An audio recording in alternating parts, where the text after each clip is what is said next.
Mi nombre es Corin Blakely y he sido director funerario durante 19 años. La mayoría de la gente cree que este trabajo trata sobre consolar a familias y acomodar flores, pero en realidad trata sobre control. No del tipo que te hace sentir poderoso, sino del que evita que todo se convierta en caos cuando las personas a tu alrededor se están derrumbando. Uno aprende muy rápido que las familias no recuerdan los discursos ni los himnos. Recuerdan si el ataúd permaneció cerrado cuando debía hacerlo, si el cuerpo se veía en paz, si algo salió mal durante esas 2 horas que necesitaban para despedirse. Les cuento esto porque lo que ocurrió el jueves pasado no tuvo que ver con el duelo. Tuvo que ver con física, con distribución de peso, con regulación de temperatura y con la manera específica en la que una plataforma de velación puede desplazarse cuando alguien se apoya demasiado sobre la baranda. Eso es lo que sigo repitiéndome. Eso es lo que escribí en el informe del incidente. Pero también soy yo quien tuvo que permanecer allí durante 90 minutos viendo cómo ocurría. Y soy yo quien mañana por la mañana tendrá que volver a esa capilla para preparar otro servicio. Así que quizá necesito decirlo en voz alta, contárselo a alguien que no estuvo allí. Tal vez esa sea la única forma de dejar de verlo cada vez que cierro los ojos. La familia llegó a las 2 de la tarde. Familia extendida, de esas que llenan ambos lados de una capilla pequeña y se desbordan hacia el pasillo. La fallecida era una mujer de poco más de 70 años, ex maestra. Murió mientras dormía. Causas naturales, sin trauma. Habíamos hecho un buen trabajo con ella. El cuidado restaurativo fue mínimo, apenas un poco de base para emparejar el tono de la piel, y algo de trabajo alrededor de los ojos, donde los párpados se habían hundido ligeramente. Se veía como ella misma, tranquila, exactamente como la familia lo había pedido. La vestimos con un vestido azul marino con cuello blanco, las manos cruzadas sobre el abdomen y una pequeña cruz de plata colocada entre sus dedos. Presentación estándar. Revisé todo 2 veces esa mañana. El ataúd era un modelo de roble de gama media, interior color champaña, bisagras lubricadas, tapa probada para un cierre suave. La plataforma de velación era la misma que habíamos usado en 3 servicios esa semana, sólida, nivelada, asegurada con los mismos pasadores de acero que usamos siempre. El hijo fue el primero en acercarse al ataúd. Tenía alrededor de 40 años, hombros anchos, el tipo de hombre que claramente había trabajado con el cuerpo toda su vida. Se quedó allí mucho tiempo, mirando el rostro de su madre. No lloró, no habló, solo permaneció de pie con las manos en los bolsillos y los hombros ligeramente encorvados.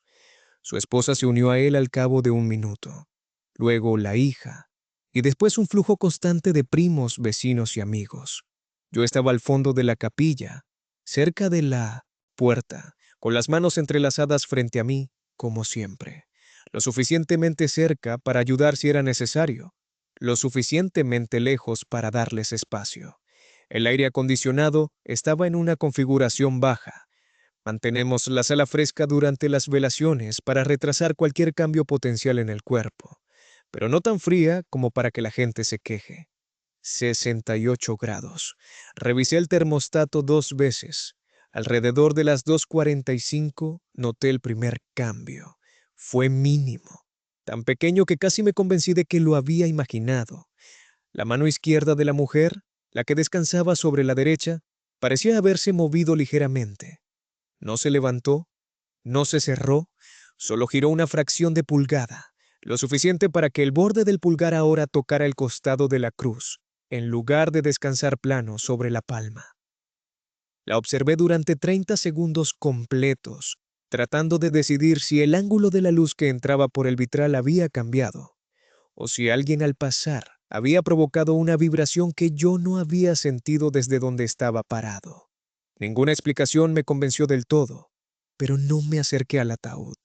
Uno no interrumpe una velación a menos que algo esté activamente mal, y una mano moviéndose una fracción de pulgada no califica.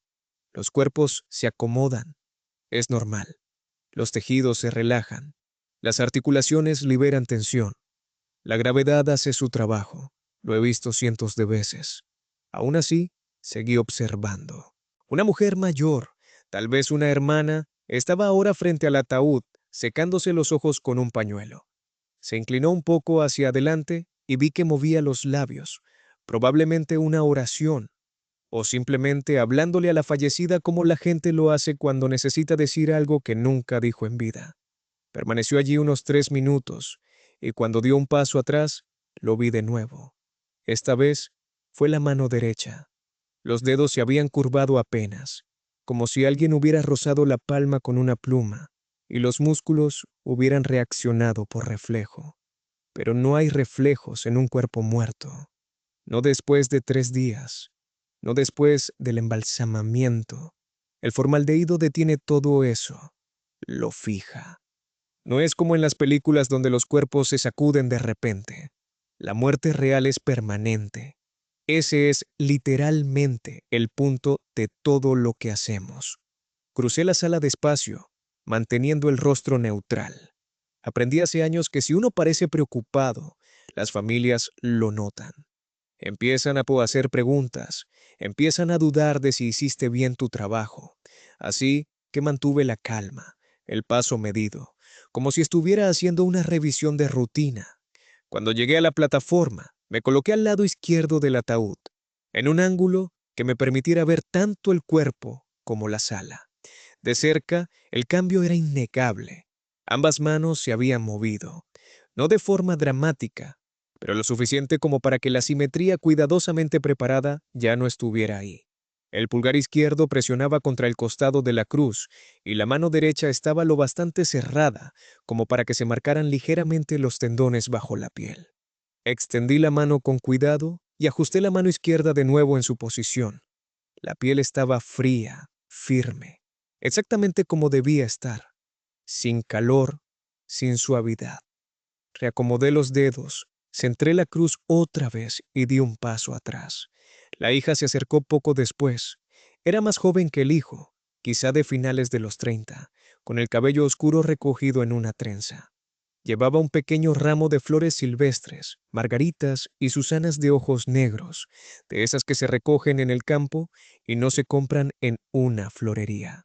Las colocó con cuidado sobre el borde del ataúd, cerca del hombro de su madre, y se quedó allí con la mano apoyada en la madera pulida. Observé su rostro, esperando el momento en que notara que algo no estaba bien, pero no pasó. Solo lloró en silencio, con los dedos marcando un ritmo inconsciente sobre la madera. Fue entonces cuando lo sentí, una vibración, débil, baja, como el zumbido que se percibe cuando un camión pesado pasa por la calle. Pero no había ningún camión. Nadie caminaba con peso sobre el piso. Nadie movía sillas ni se apoyaba en las paredes. Miré hacia abajo, a la plataforma. Sólida, asegurada. Los pasadores de acero estaban al ras de la base, exactamente como debían estar. Pero la vibración continuaba. La sentía en los talones, un temblor sutil que hacía que el suelo pareciera menos estable que 5 minutos antes. Miré hacia el fondo de la sala, donde estaba mi asistente. Llevaba 4 años trabajando conmigo. Estable, confiable, no del tipo que entra en pánico. Crucé miradas con él y asentí apenas hacia la plataforma. Lo notó.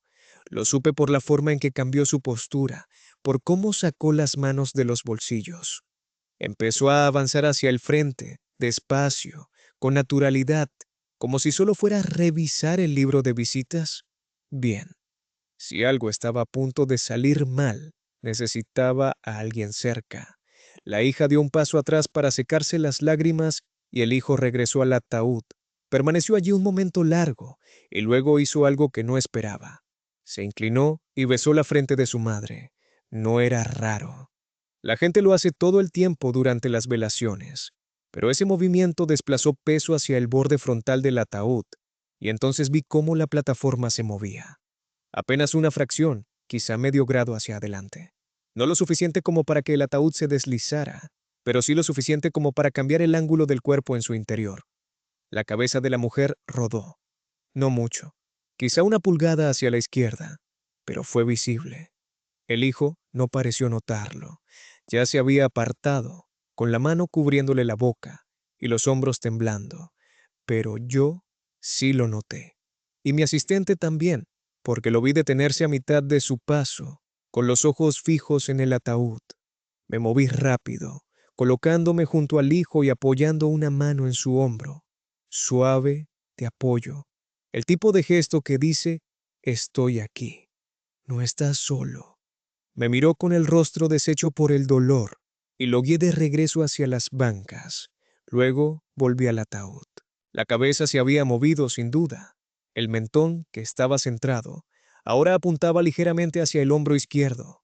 La boca, que habíamos colocado con adhesivo y soporte interno, se veía más floja, no abierta, pero tampoco tan firmemente cerrada como antes. Miré a mi asistente. Él también lo veía. Se le notaba en la mandíbula apretada. Introduje la mano en el ataúd y reajusté la cabeza con cuidado. Me costó más de lo que debería. El cuello estaba rígido. El rigor mortis había pasado días atrás, pero el embalsamamiento deja el tejido firme, resistente. Tuve que aplicar presión constante para girar la cabeza de vuelta al centro, y cuando lo logré, sentí algo ceder. No fue un crujido ni un desgarro, solo una liberación sutil, como una articulación acomodándose en su lugar. Me aparté, revisé la alineación y ajusté el cuello del vestido para asegurarme de que nada se viera alterado. El hijo seguía sentado con el rostro entre las manos. Nadie más parecía haber notado nada. Bien, ese era el objetivo, mantenerlo invisible, mantenerlo fluido, permitir que la recordaran en paz, no como un conjunto de fallas mecánicas de un cuerpo que dejó de funcionar. Pero la vibración no se detuvo. Si acaso, se volvió más intensa. Ya no solo la sentía en el piso, sino en la plataforma misma. Un zumbido bajo y constante, como si algo estuviera funcionando debajo. Me arrodillé fingiendo acomodar uno de los arreglos florales en la base de la plataforma y examiné los pasadores. Seguían asegurados, firmes. Pasé la mano por el borde buscando cualquier holgura, cualquier inestabilidad. Nada. Sólido como siempre. Y aún así, el zumbido continuaba. Me puse de pie despacio, me sacudí las rodillas y regresé a mi posición cerca de la puerta. El asistente se me acercó y habló casi en un susurro. Algo está mal con la plataforma. No lo miré.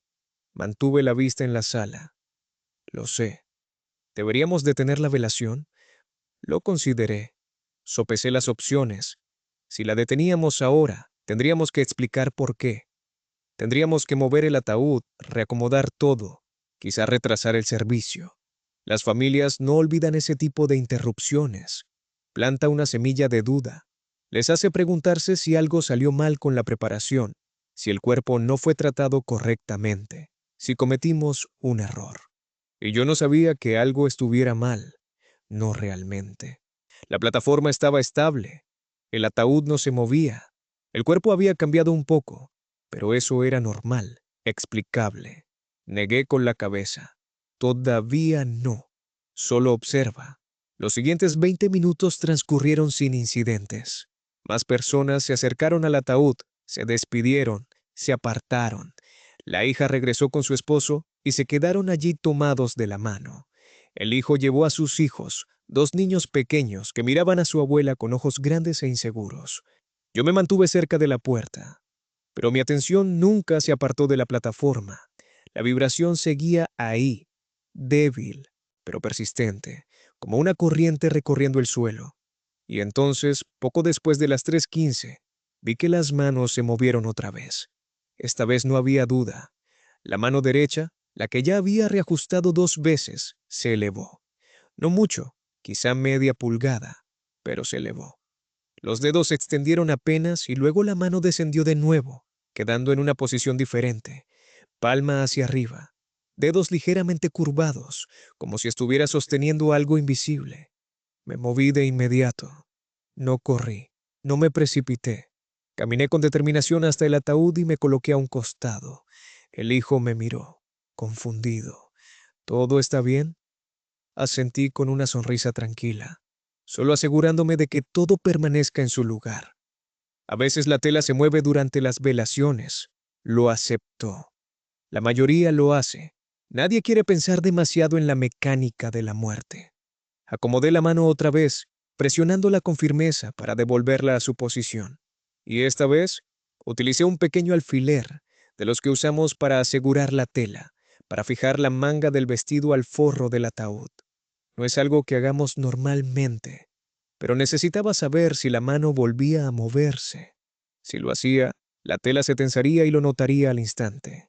Di un paso atrás, revisé la presentación general y regresé a mi lugar. Mi asistente me miró. Vi la pregunta en su expresión, la preocupación. Yo solo negué con la cabeza. Todavía no. Faltaban 40 minutos de una velación de 90. Podíamos manejarlo. Teníamos que hacerlo. A las 3:30 llegó el pastor. Era un hombre mayor, delgado, de voz suave, el tipo de persona que probablemente había pasado toda su vida en congregaciones pequeñas. Primero se acercó a la familia, ofreció sus condolencias y luego se dirigió al ataúd. Permaneció allí bastante tiempo, con las manos entrelazadas y la cabeza inclinada. Lo observé con atención, buscando cualquier señal de que hubiera notado algo extraño, pero no dijo nada. Solo permaneció en silencio. Entonces extendió la mano y la apoyó sobre las manos entrelazadas de la mujer. En ese instante, todo salió mal. En el momento en que su mano hizo contacto, el cuerpo se sacudió. No fue un pequeño movimiento, ni un ajuste natural. Fue un espasmo violento, completo, como si una descarga eléctrica hubiera recorrido el cuerpo. Las manos se cerraron con fuerza, los hombros se elevaron y la cabeza se giró bruscamente hacia la derecha. El pastor dio un paso atrás tambaleándose, pálido, con la boca abierta por el impacto. La familia lo vio. Todos lo vieron. La sala quedó en silencio absoluto. No un silencio tranquilo, sino ese silencio denso que se produce cuando nadie entiende lo que acaba de ocurrir y nadie se atreve a hablar. Me moví más rápido de lo que lo había hecho en años. En 3 pasos estaba junto al ataúd, con las manos apoyadas en el borde, mi cuerpo bloqueando la vista. Todo está bien, dije con voz firme, lo suficientemente alta como para que todos me escucharan. Solo fue un movimiento de la plataforma. Es completamente normal. No era normal. Nada de eso lo era. Pero necesitaba controlar la historia. Necesitaba darles algo a lo que aferrarse, que no fuera el terror. Mi asistente ya se estaba moviendo, colocándose al otro lado del ataúd para ayudarme a estabilizarlo. Entre los dos levantamos el ataúd apenas lo suficiente para revisar la plataforma. Los pasadores seguían en su lugar. La plataforma no estaba inclinada. No había ninguna explicación mecánica para lo que acababa de suceder, pero no podía decir eso. No podía decirle a una sala llena de personas en duelo que su madre, su abuela, su amiga, acababa de moverse sola. Así que mentí. El mecanismo de seguridad se desplazó un poco. Ya lo aseguramos. En un momento estará todo bien. La familia se mantuvo a distancia, observando con incertidumbre. El pastor seguía pálido, con una mano apoyada en el pecho. Le temblaban los dedos. Reacomodamos el cuerpo. Nos costó a ambos. Las manos de la mujer estaban tan apretadas que tuve que separar los dedos uno por uno. Incluso entonces ofrecían resistencia, como si no quisiera soltar. La cabeza se había girado tanto hacia la derecha que el ángulo del cuello se veía mal, antinatural. La roté lentamente, sintiendo la tensión en el tejido. Y cuando finalmente volvió al centro, escuché un sonido tenue. No un crujido ni un chasquido. Algo más suave, como aire escapando de un espacio que llevaba mucho tiempo sellado. Mi asistente también. ¿Lo oyó? Lo supe por la forma en que sus manos se detuvieron un segundo antes de continuar acomodando el vestido. Trabajamos en silencio, rápido, con eficiencia. Reacomodamos las manos, alisamos la tela, revisamos el rostro. Cuando terminamos, ella volvía a verse tranquila, exactamente como al inicio de la velación. Me aparté, asentí a mi asistente y me giré hacia la familia. Todo está seguro ahora, dije. Lamento la interrupción. A veces los mecanismos que usamos para sostener el ataúd se ajustan durante la velación, especialmente con cambios de temperatura en la sala. No es nada de qué preocuparse. El hijo se puso de pie despacio. Me miró.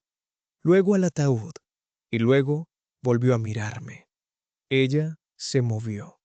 Sostuve su mirada y mantuve la voz calmada. La plataforma se desplazó. Eso puede dar la apariencia de movimiento. Le aseguro que ahora todo está estable. No parecía convencido, pero no discutió.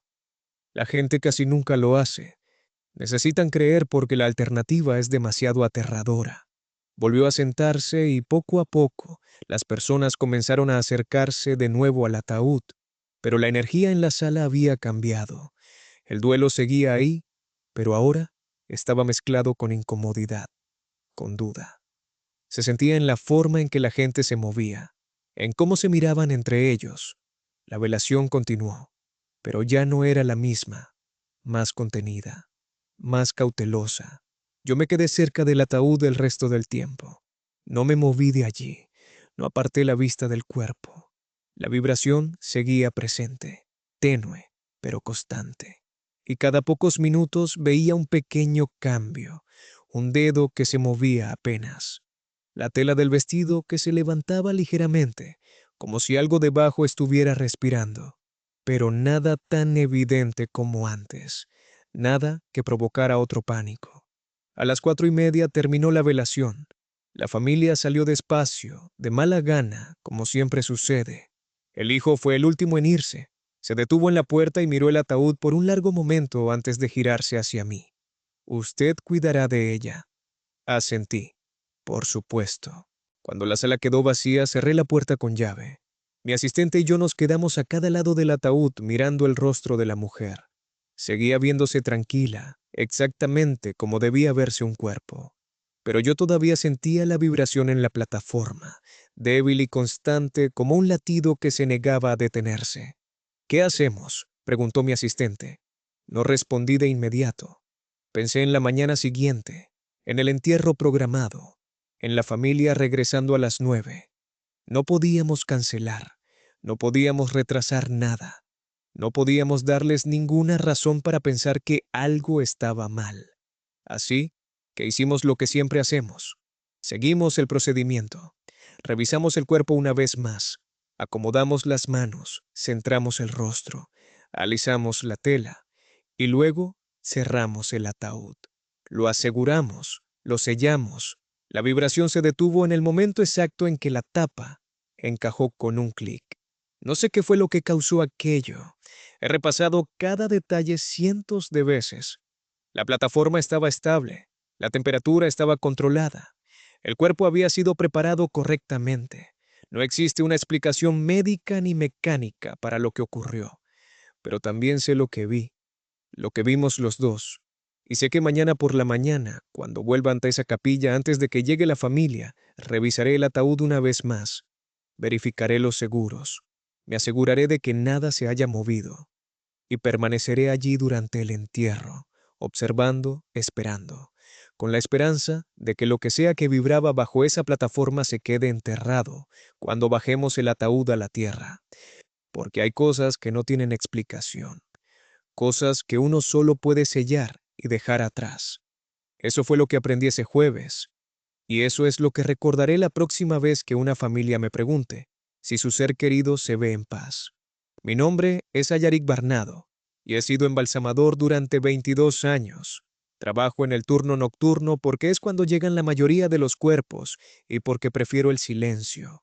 Durante el día, este lugar está lleno de voces, familias llorando, teléfonos sonando, vendedores intentando ofrecer ataúdes más caros. Por la noche, solo estamos la sala de preparación, yo y lo que entra por esa puerta. Así me gusta, limpio, silencioso, controlado. En el silencio se aprenden cosas que nunca notarías en medio del ruido. Se aprende cómo se acomoda un cuerpo sobre la mesa, cómo cambia el color de la piel bajo la luz fluorescente, cómo los pequeños músculos del rostro retienen tensión incluso después de la muerte, y cómo esa tensión se libera por etapas, como capas que se desprenden lentamente. Uno aprende a leer un cuerpo como otros leen libros. Cada marca cuenta una historia. Cada moretón, cada cicatriz, cada capilar roto. Mi trabajo es borrar esas historias, o al menos suavizarlas lo suficiente para que la familia pueda despedirse sin estremecerse. El cuerpo que llegó el martes pasado entró poco después de la medianoche. Hombre, alrededor de 50 años, encontrado en su departamento después de que un vecino se quejara del olor. El informe decía que llevaba muerto aproximadamente 4 días antes de ser descubierto, sin señales de violencia, sin evidencia de juego sucio. La causa probable de muerte era un paro cardíaco, pendiente de autopsia. Cuando abrí la bolsa, el olor me golpeó de inmediato. No era abrumador, pero estaba ahí, dulce y ácido al mismo tiempo, con un trasfondo metálico. Es un olor al que uno nunca se acostumbra. Con los años solo aprende a respirar a través de él. Transferí el cuerpo a la mesa de preparación con cuidado, evitando alterar cualquier evidencia que el médico forense pudiera necesitar después. La piel ya había comenzado a cambiar de color, manchas verdosas y marrones en el abdomen, donde la descomposición había iniciado. La lividez se había asentado en la espalda y los hombros, donde la sangre se acumuló cuando el corazón se detuvo. Los ojos estaban entreabiertos, opacos, mirando a la nada. La boca ligeramente abierta, las manos cerradas hacia adentro, los dedos rígidos. Comencé con la lista de verificación: peso, estatura, marcas de identificación. Tenía un tatuaje en el hombro izquierdo, un ancla con una cinta debajo, del tipo que solían hacerse los marineros. Había una cicatriz quirúrgica en el abdomen, quizá de 10 años atrás, completamente sanada. Nada más destacable. Fotografié todo, lo registré en el expediente y luego inicié el proceso de limpieza. Agua, jabón, presión suave. Siempre empiezo por el rostro, usando un paño blando para retirar los residuos acumulados alrededor de los ojos y la boca. La piel estaba fría, pero no helada. Temperatura ambiente, lo que significaba que había pasado suficiente tiempo en la bolsa como para que el frío del refrigerador se disipara. Eso es normal. Los cuerpos se equilibran, se adaptan al entorno en el que están. Trabajé de manera metódica, sección por sección, limpiando los rastros de muerte y descomposición, preparando la superficie para lo que venía después. Cuando terminé la limpieza, di un paso atrás y lo miré de verdad.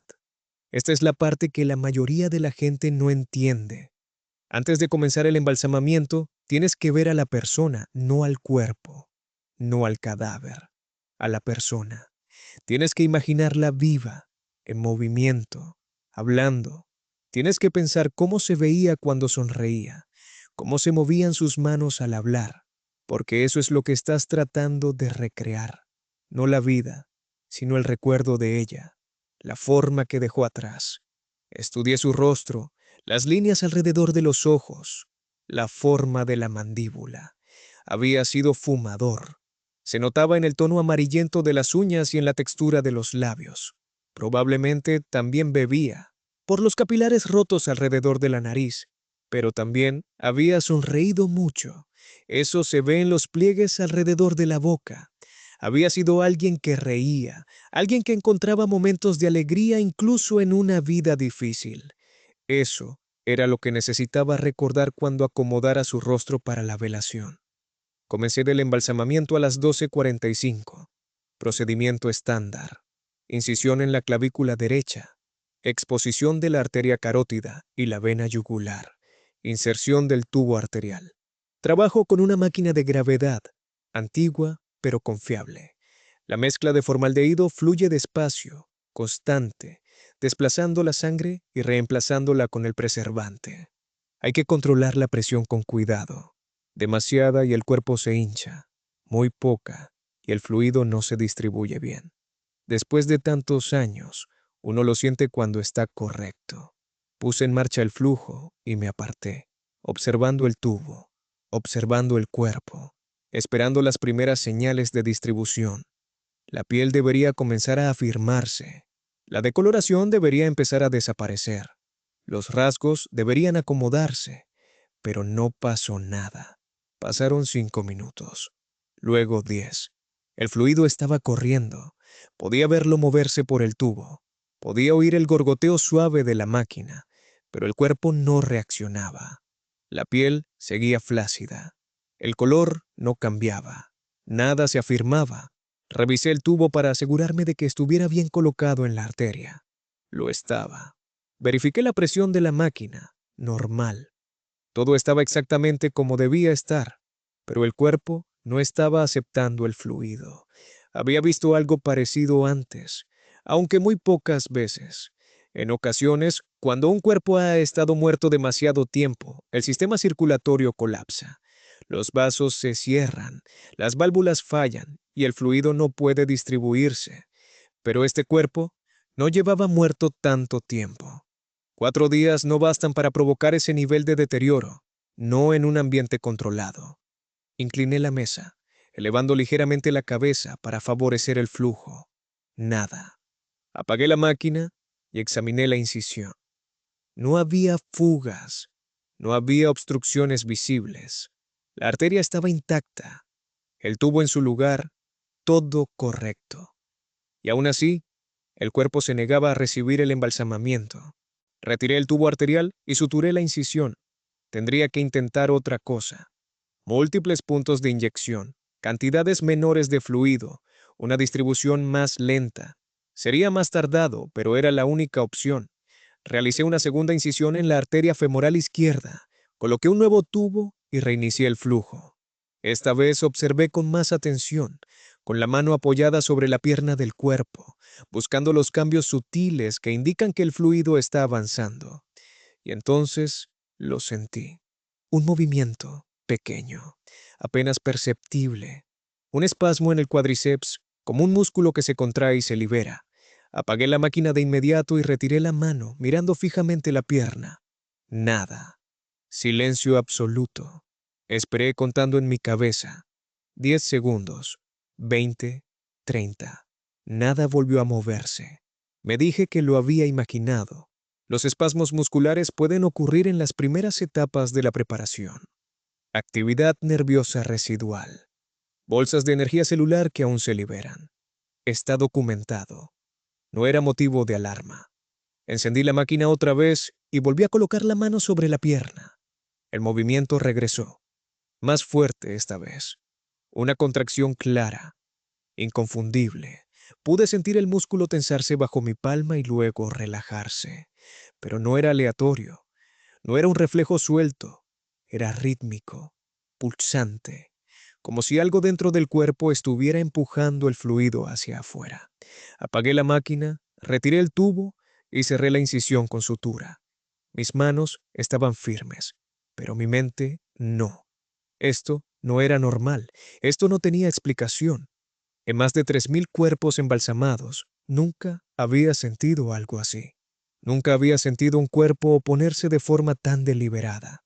Di un paso atrás y respiré hondo. La sala estaba fría.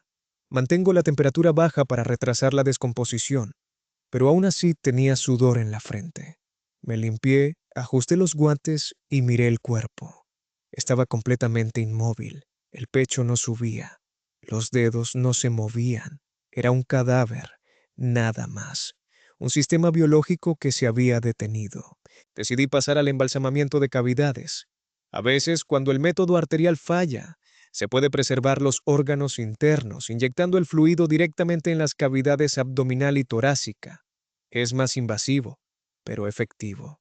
Tomé el trocar, la aguja larga diseñada para este procedimiento, y la introduje justo por encima del ombligo, apuntando hacia el diafragma.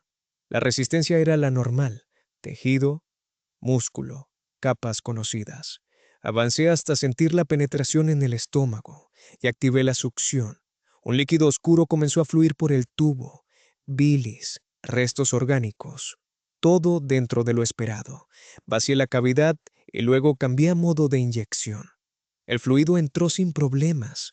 Me moví a distintas posiciones, asegurándome de alcanzar todos los órganos principales: pulmones, hígado, intestinos. Todo parecía desarrollarse con normalidad. Y entonces el cuerpo se incorporó. No despacio, no gradualmente. Se incorporó de golpe, como si alguien lo hubiera jalado con una cuerda invisible. El trocar seguía dentro del abdomen, conectado a la máquina. Cuando el cuerpo se movió, El tubo se tensó y se soltó violentamente. El formaldehído salió disparado por la mesa, por mi delantal, por el piso. Retrocedí tropezando, choqué contra el mostrador y tiré una bandeja de instrumentos. El ruido fue ensordecedor en la sala vacía. Metal golpeando el azulejo, vidrio rompiéndose, mi respiración cortada. El cuerpo estaba sentado sobre la mesa. Los brazos colgaban a los costados, la cabeza inclinada hacia adelante, el mentón apoyado contra el pecho. Me quedé mirándolo, con el corazón golpeándome en el pecho, tratando de entender lo que estaba viendo. Los cuerpos no se sientan, no solos, no sin ayuda. Es físicamente imposible. Los músculos están muertos. El sistema nervioso no funciona. No hay mecanismo para un movimiento voluntario. Pero estaba ahí, sentado, inmóvil. Di un paso adelante, luego otro. Las manos me temblaban, pero las forcé a mantenerse firmes. Necesitaba entender. Necesitaba una explicación. Tal vez había golpeado la mesa. Tal vez el ángulo había cambiado, y la gravedad había hecho el resto. Tal vez el rigor residual se había liberado de una forma extraña. Extendí la mano con cuidado y la apoyé sobre su hombro. La piel estaba fría y firme, como debía estar. Apliqué presión suave, intentando recostarlo de nuevo. No se movió. Empujé con más fuerza. Nada. Era como si el cuerpo se hubiera fijado en esa posición, cada músculo tenso, sosteniéndose contra mí. Me afirmé y empujé con todo mi peso. Y de pronto, la resistencia desapareció. El cuerpo cayó hacia atrás sobre la mesa. Los brazos golpearon los costados. La cabeza rodó hacia la izquierda. El movimiento fue tan brusco que casi caí encima de él. Retrocedí jadeando. La sala se sentía distinta, más pequeña. Las luces demasiado brillantes, las sombras demasiado oscuras. Miré el rostro. Los ojos seguían entreabiertos, opacos. La boca ligeramente abierta. Nada había cambiado, excepto que acababa de ver a un hombre muerto sentarse frente a mí. Revisé la mesa. Estaba nivelada. Revisé los seguros de las ruedas, firmes. Revisé el piso buscando alguna irregularidad que pudiera de haber provocado un desplazamiento. Nada. Todo estaba exactamente como debía estar. El cuerpo también. Estaba recostado, inmóvil, con los brazos a los costados y la cabeza ladeada. No había tensión visible. No había movimiento. Solo un cadáver sobre una mesa de acero inoxidable. Y aún así, yo sabía lo que había pasado. Miré el reloj de la pared. Era la 1:37 de la madrugada. Todavía me quedaban horas de trabajo por delante. El cuerpo debía quedar completamente preparado, vestido y listo para la velación antes de las 8 de la mañana. La familia llegaría a las 9. No podía dejarlo a medias. No podía irme. Esto era mi responsabilidad. Así que respiré hondo, me puse un par de guantes limpios y regresé a la mesa. Esta vez trabajé distinto. No usé la máquina.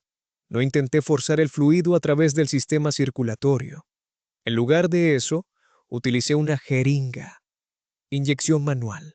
Cantidades pequeñas directamente en el tejido. Es más lento, más cansado, pero da más control. Comencé por el rostro, inyectando el preservante en los músculos alrededor de los ojos, las mejillas y la mandíbula. La piel se afirmó casi de inmediato, recuperando una textura más natural. Continué con el cuello, los hombros, los brazos. Lento, metódico, una inyección a la vez. El cuerpo no se movió, no se resistió. Permaneció allí, aceptando el fluido como se supone que debe hacerlo un cuerpo muerto. Trabajé durante casi 2 horas, inyectando, masajeando, revisando la distribución. Cuando terminé, la piel tenía una firmeza saludable. La decoloración había disminuido. Los rasgos se habían asentado en una expresión tranquila. Vestí el cuerpo con la ropa que la familia había traído.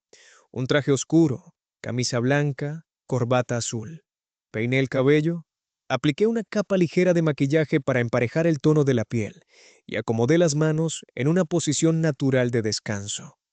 Cuando terminé, Di un paso atrás y observé el resultado. Era un buen trabajo, limpio, profesional. Exactamente lo que la familia había pedido. El hombre parecía dormir. Nadie habría adivinado que llevaba 4 días muerto. Nadie habría imaginado que se había incorporado en medio del proceso. Cubrió el cuerpo con una sábana y lo llevé a la cámara de refrigeración. La temperatura estaba apenas por encima del punto de congelación, lo suficientemente fría para frenar cualquier cambio, pero no tanto como para dañar el tejido. Cerré la puerta con llave, revisé los sellos y regresé a la sala de preparación. El piso seguía húmedo por el formaldehído derramado. Limpié todo. Desinfecté la mesa. Guardé los instrumentos. Cuando terminé, ya casi eran las 5 de la mañana. Me senté en el escritorio del rincón y llené el informe de preparación. Causa de muerte pendiente. Condición del cuerpo, descomposición moderada. Método de embalsamamiento. Inyección manual por colapso circulatorio. Al final del formulario había un espacio para notas adicionales. Incidentes inusuales. Me quedé mirando esa línea durante mucho tiempo, con el bolígrafo suspendido sobre el papel. Al final, la dejé en blanco. ¿Qué se supone que debía escribir? ¿Que el cuerpo se sentó? ¿Que se resistió? ¿Que sentí algo empujando desde adentro? Nadie lo creería, y aunque alguien lo hiciera, no cambiaría nada. El cuerpo estaba preparado, la familia tendría su velación, el hombre sería enterrado. Eso era lo único que importaba, pero no he dejado de pensar en ello, en la contracción rítmica de la pierna, en la resistencia, en la forma en que se sostuvo erguido, como si intentara levantarse, como si intentara irse. He leído todo. Espasmo cadavérico, liberación de gases, reacciones químicas tardías. Conozco todas las explicaciones científicas, pero también sé lo que sentí, y lo que sentí no fue aleatorio, no fue químico, fue intencional, como si el cuerpo no quisiera ser preservado, no vivo, pero tampoco dispuesto a quedarse quieto. La familia llegó a las 9, tal como estaba previsto. Vieron el cuerpo, lloraron, se despidieron. Me dijeron que había hecho un trabajo hermoso, que se veía tranquilo, que parecía él mismo. Me dieron las gracias, les estreché la mano, luego se fueron. Me quedé solo en la sala de velación, mirando el ataúd cerrado. Quise abrirlo, revisar una vez más, asegurarme de que seguía recostado, de que nada había cambiado. Pero no lo hice. Apagué las luces, cerré las puertas, me fui a casa. No dormí. No he dormido bien desde entonces. Cada vez que cierro los ojos, veo al cuerpo incorporarse. Veo la forma en que se movió, rápida, decidida, como si hubiera estado esperando el momento justo. Sé que no es racional, sé que debe haber una explicación lógica, pero esa parte de mi mente queda ahogada por la parte que estuvo allí, la parte que lo vio, la parte que lo sintió. Esta noche vuelvo a trabajar. Hay otro cuerpo esperando en refrigeración. Haré lo mismo de siempre. Seguiré el procedimiento paso a paso. Intentaré no pensar en lo que pasó aquella madrugada, pero estaré listo. Ahora siempre tengo una jeringa adicional preparada sobre la mesa. Trabajo más rápido. Hablo mientras trabajo. No oraciones, no rituales, solo palabras simples. Les digo su nombre. Les digo lo que voy a hacer. Les digo que todo estará bien. Nunca antes lo hacía. Siempre creía en el silencio, en la distancia profesional entre los vivos y los muertos. Pero tal vez esa distancia no es tan clara como pensé.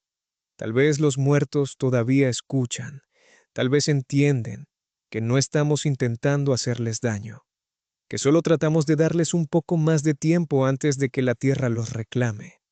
No sé si sirve de algo, no sé si marca alguna diferencia, pero sigo haciéndolo, porque la alternativa, el silencio absoluto, la frialdad mecánica, la idea de que un cuerpo es solo un objeto, ya no me resulta creíble. No después de lo que vi, no después de lo que sentí. Así que les hablo, les digo que están a salvo. Y espero que, si alguna parte de ellos sigue ahí, si algo todavía se aferra a este lado, escuche y decida soltar. Al final, uno aprende que el verdadero trabajo no es preparar cuerpos, no es embalsamar, ni maquillar, ni cerrar ataúdes. El verdadero trabajo es convencer a los vivos de que todo terminó, de que no queda nada, de que el silencio es paz y no espera. Eso es lo que vendemos. Eso es lo que prometemos. Y eso es lo que repetimos hasta creerlo nosotros mismos. Porque si no lo creyéramos, no podríamos seguir. Yo sigo trabajando. Todos nosotros seguimos trabajando. El director funerario, el embalsamador, el operador del crematorio, el transportista, el restaurador. Cada uno en su sala cerrada, bajo luces frías, haciendo exactamente lo que se espera de nosotros. Sellar, ajustar, ocultar, callar. Y cuando algo se mueve, cuando algo resiste, cuando algo no encaja, buscamos una explicación técnica, un fallo mecánico, un gas, un espasmo, una reacción tardía, cualquier cosa que nos permita seguir adelante sin mirar demasiado de cerca, porque mirar demasiado de cerca es peligroso. Mirar demasiado de cerca significa aceptar la posibilidad de que tal vez la muerte no es un interruptor que se apaga, sino una puerta que no termina de cerrarse. Tal vez hay algo que se queda atrapado entre un lado y el otro, algo que no entiende por qué ya no puede moverse, hablar o respirar, pero que todavía siente, todavía empuja, todavía golpea, todavía intenta. Y si eso es cierto, entonces nuestro trabajo no es tan distinto al de un carcelero amable, uno que ordena, limpia y presenta, mientras se asegura de que nadie escuche lo que ocurre cuando las luces se apagan. Yo no sé qué pasa después, no sé si esas cosas que vimos eran conciencia, memoria o simplemente un eco. No sé si los cuerpos intentaban volver, escapar o despedirse, pero sí sé esto. Cada vez que cierro un ataúd, cada vez que sello una cámara, cada vez que aprieto una correa o acomodo unas manos rígidas, siento lo mismo. Una prisa, una necesidad de terminar rápido, como si algo, al otro lado de la piel, estuviera contando el tiempo. Así que cierro, me alejo y no miro atrás, porque tal vez si mirara, si escuchara, si dejara que ese silencio se rompiera, tendría que aceptar una verdad que nadie está preparado para oír, que tal vez los muertos no se mueven para asustarnos, tal vez se mueven porque aún no entienden que ya no hay nadie escuchando. Y nosotros nos aseguramos de que siga siendo así.